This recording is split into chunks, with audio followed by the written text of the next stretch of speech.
Good afternoon. Thank you all for being here with us today.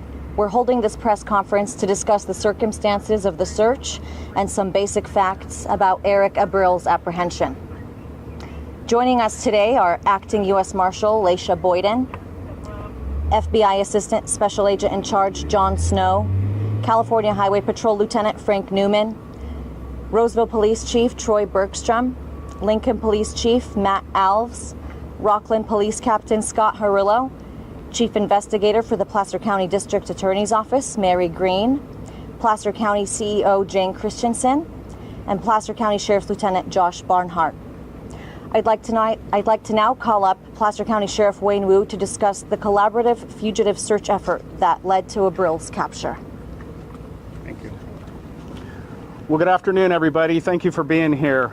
As you all know, at approximately 12:34 hours today, we were able to take inmate Eric Abril back into custody. I first off want to thank the men and women of the Placer County Sheriff's Office. It's been a long couple days for all the men and women that work here, and they work tirelessly to make sure that we brought this incident to a safe resolution. I also want to thank all the allied agencies that assisted. This was from local, state, and federal organizations, and without the people behind me, we wouldn't be here today to announce that Abril was safely taken into custody. So I want to thank everybody that's standing behind me today for all of their assistance to help the Placer County Sheriff's Office and this community see this issue come to a safe resolution. I also want to thank our Placer County chaplains that are here. Our chaplaincy supported hundreds of men and women that worked tirelessly on this event over the last couple days, so I want to give them a shout out as well. But most of all, I want to thank the community of Placer County. This has been a trying couple days, not just for our organization, but it's been especially trying for this community. And their patience and continued support for our organization is appreciated. Now, as we updated this morning in our search for Abril, we talked about the area of Rainier Court. We had well over 60 tips come in yesterday, and as we investigated all those leads, everything led back to the only credible sighting was back at Rainier Court at about 4 in the morning the day of the escape. All signs pointed to that was truly his location last seen. So for today's operation, we did still believe he could likely be in the area. We had no other evidence to the contrary. There's a green belt behind Rainier, Antelope Creek area. It's very thick. So part of our plan today was we sent our SWAT team along with some other SWAT teams from the region, some other allied agencies surrounded that greenbelt area, and our SWAT teams patiently worked through this thick, heavy brush from one end to the other. As they pushed towards Zion Court, an alert homeowner who was taking his dog out, the dog started barking. He saw somebody moving in that greenbelt area, and in fact, it was Abril. Law enforcement in the area descended quickly, and Abril was safely taken into custody. Now, when he was taken into custody, he was clothed in only his jail boxers, and he still had the belly chains around his waist, although his hands were no longer affixed in the handcuffs. His jail pants were located nearby in that Antelope Creek greenbelt area. Now, Abril is currently back at the Sutter Roseville Medical Center to be medically cleared. He's being watched by 6 members of our SWAT team, and once he's medically cleared, he'll be housed at the South Placer Jail. This has been a long couple of days for our staff and our community. And as I mentioned yesterday, I know there's a lot of questions surrounding the circumstances of this escape and how this happened. And I mentioned I had a lot of those same questions. But right now our focus was getting him back into custody. And now that he is in custody, we will be continuing and opening up our full investigation into the circumstances around Abril's escape. Now, as we conduct this full investigation, we have learned some information over the last 24 hours. We shared some of that information this morning in our press release with the fact that Abril was able to defeat some of his restraints.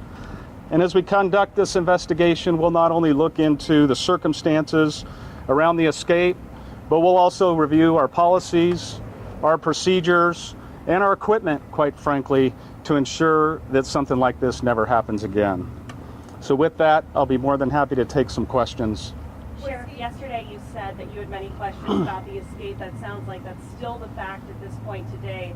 At this point, we do know that the deputy assigned to him was not asleep. So at this point, what do we know?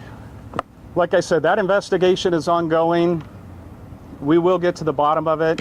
The deputy, there are parallel investigations, and now that we conduct this internal audit, review, and investigation of the deputy, this deputy does have due process rights as well, and he hasn't even been interviewed. So I would hate to speculate on what this deputy's actions were or were not prematurely. Why has he not been interviewed yet?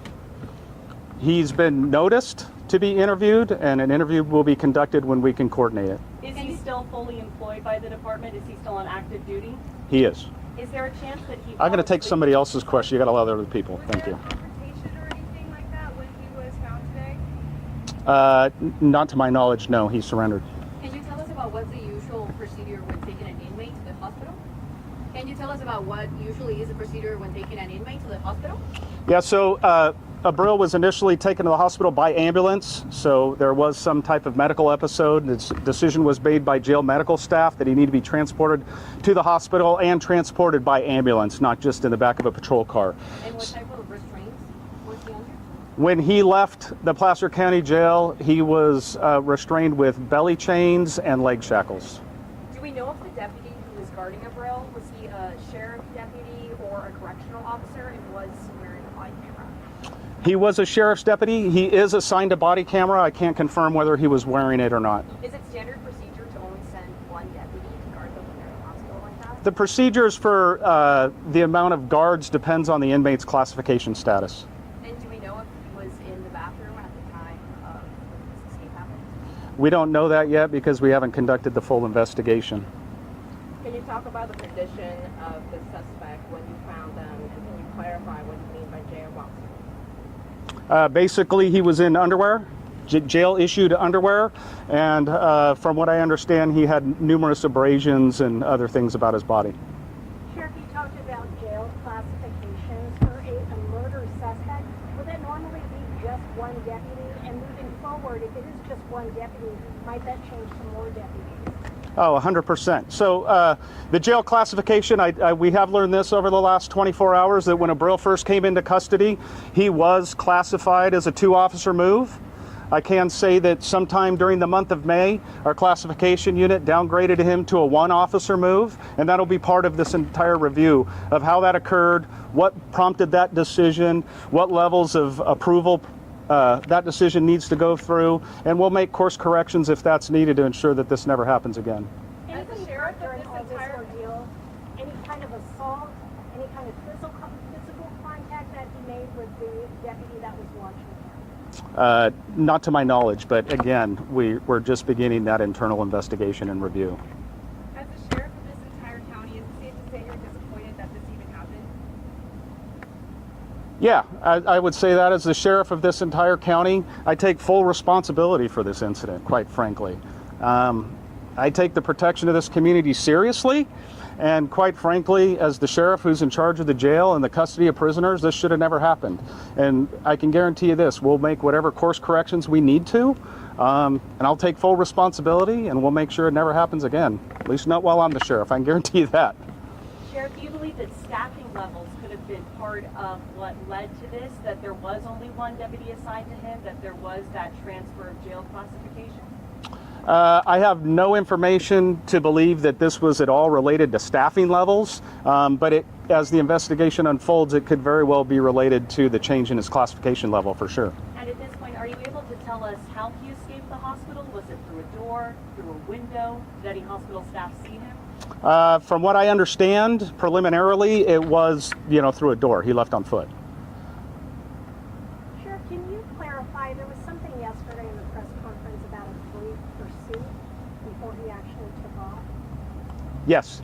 So that's why I say he left through a door, and a deputy did give chase.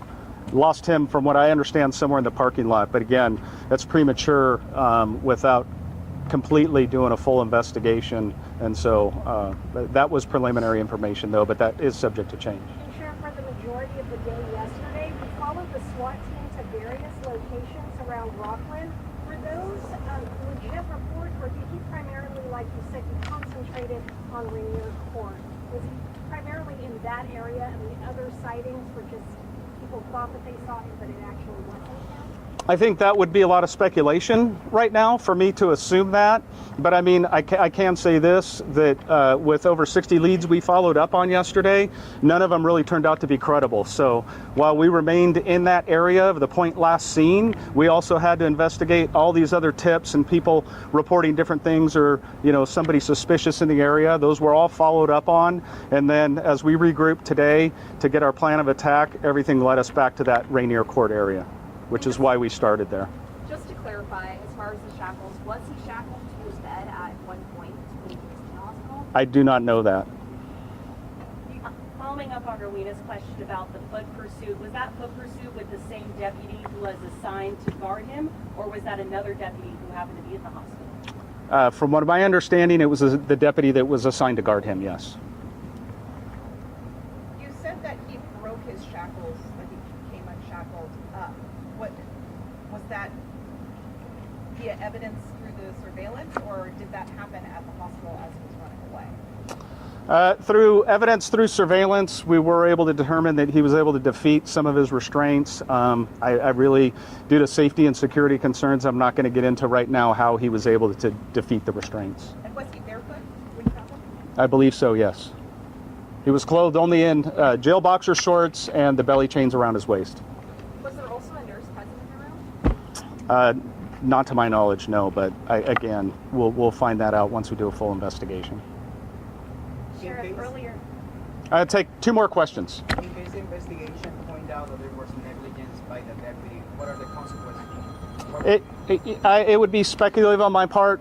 You know, I don't know what actions the deputy did or did not do that could have violated policy or not. But I can assure this community that if policies were violated, appropriate disciplinary action will be taken in proportionate to whatever the violation was. Sheriff, I think you mentioned One more question. One more, please. I think you mentioned equipment, that was one of the things that you were going to be looking over as you critique what had taken place. Those restraints, is that something that might be upgraded, changed altogether, knowing that it failed in this case?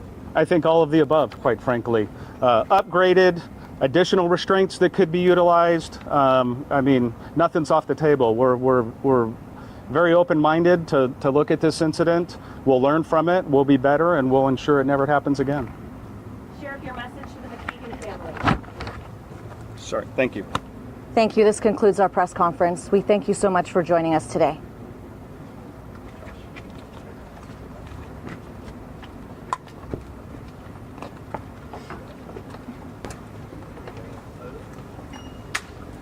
Thank you all. Thank you for taking responsibility. Thank you.